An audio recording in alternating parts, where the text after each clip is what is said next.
Zoe Tamerlis, later Lund, was Thana in 1981's Ms. 45, directed by Abel Ferrara. In her 20s, she was a model in the New York scene and continued to be an actress and a screenwriter. She actually teamed back up with Ferrara in 1992's Bad Lieutenant, where she co-wrote the movie and actually played a small role in the film. Zoe was an openly heavy heroin user.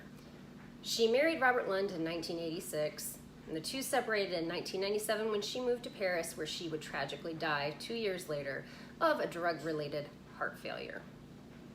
Having been a fan of model Gia Karangi, who died of an overdose in 1986, she was interviewed for and appeared posthumously in the documentary The Destruction of Gia in 2003.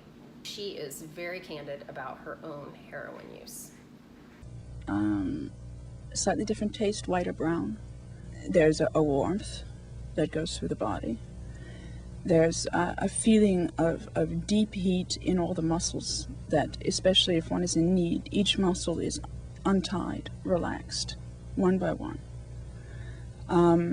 A capability creatively to be open to the four winds, to synchronize thought, to think many things at once. Thana is a mousy seamstress in the glamorous garment district of Manhattan, but apparently lives in the shittiest part of town. After work one day, she's walking home with her sister and another girl from work through a sea of perverts. The girls ask her if she wants to go for a drink, but Thana declines and decides to go grocery shopping instead. Now, I'm going to give you the condensed version of maybe like her next hour, and it will make you rethink using the term bad day about yourself ever again. First, while walking home from the store, she's pulled into an alley and raped at gunpoint by a guy in a mask. Meanwhile, some other dude is robbing her apartment. Tattered and torn after the rape, she sits on her couch, only to look up and see a gun pointed in her face. At this point in time, the robber finds out she's broke, and we all find out she's mute, so he decides to rape her since she can't scream. Luckily, she's able to fight him off and bash him in the head with an iron. However, she kills him and has to figure out how to dispose of a body pretty quickly. But wait, she hears her obnoxious landlady and her obnoxious dog coming down the stairs, and so she has to clean up the crime scene really fast for fear that they will stop by. And not to mention, her groceries are ruined. And she still has to go to work the next day. After a few hours of work and about 1,000 "Thana, are you okays?" she freaks out and decides to run home and take care of that pesky body that she's dragged to the bathtub. Folks, this is where Thana truly shines. Her plan is ingenious. She starts hacking this guy up, being careful not to get any blood on the floor, puts the pieces in trash bags, and even cleans out her fridge to store all of the pieces. Then she begins the gradual disposal. A shopping bag in this dumpster, a tote bag in that trash can. Hell, she even feeds some of it to the dog. And she even throws some in somebody's trunk. Now, Thana is at this point committed to making it all just go away. In her disposal, a guy who makes a pass at her sees her drop a bag and actually tries to be a good Samaritan and try to give her her bag back. She panics and runs, gets herself cornered in an alley. There's only one thing she can do: break out that gun that robber rapist left and shoot this dude.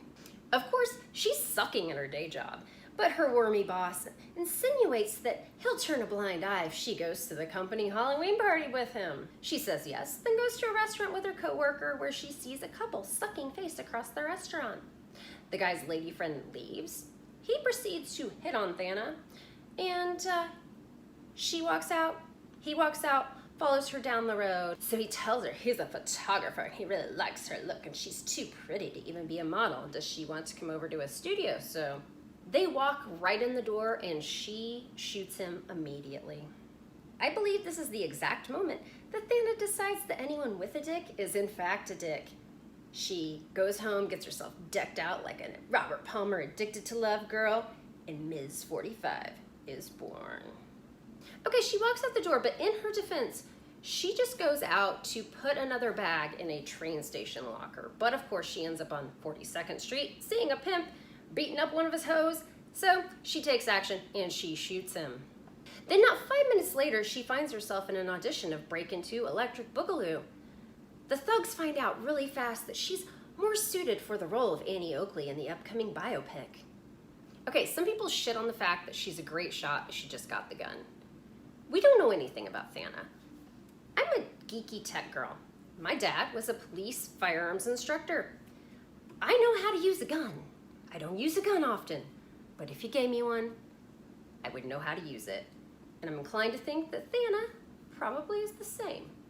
As it happens to most of us on a Saturday night, she gets picked up by a limo carrying a rich Saudi guy who wants her for sex. She takes the money, then she goes to town on his dick with her gun. The next day at work, the girls are watching a guy across the way getting ridden by his boss, and for some reason, Thana thinks this is something she has to take action against.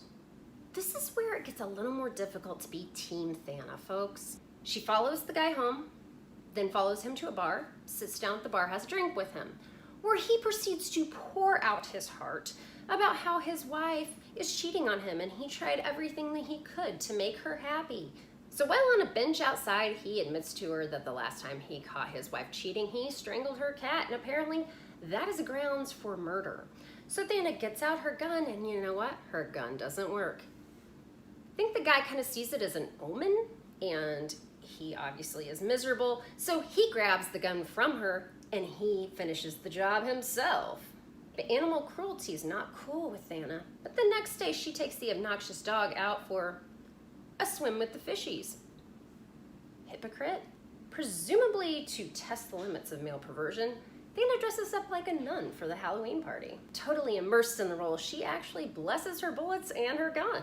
While she's out, the nosy landlady breaks into her apartment thinking she's going to find her dog, but instead finds a severed head and calls the cops. It's at this point we know things are not going to end well for Thana. Some dude at the party thinks he's going to get lucky with Thana, but he pulls up her habit and finds she has a gun. She offs him, walks out onto the stairway, and proceeds to shoot everyone with a penis. Her sister finally grabs a knife and puts her out of her misery, and for some reason the mute girl can suddenly whisper the word sister. But we find out she did have mercy on the dog. Thana, you deserved vengeance. Your anger was often misplaced though, so for that, you're a not quite final girl who is simply irresistible. Her life's actually okay. I mean, like, her boss even says at one point, oh, with that horrible disability you have. Like, she's mute.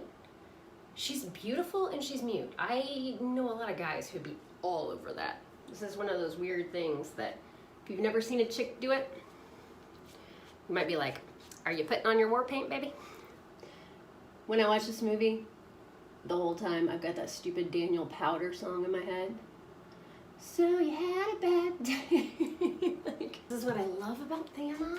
And this is, okay, you know what, if I were ever gonna go on like a vengeance spree, she does so many things that I'm just like, yes, yes. Okay, yeah, I'd probably put on some badass, like Addicted to Love makeup too. Okay, but I'd be like, you know what, I'm putting my hair up. I'm not gonna have it in my fucking face while I try to kill all these people.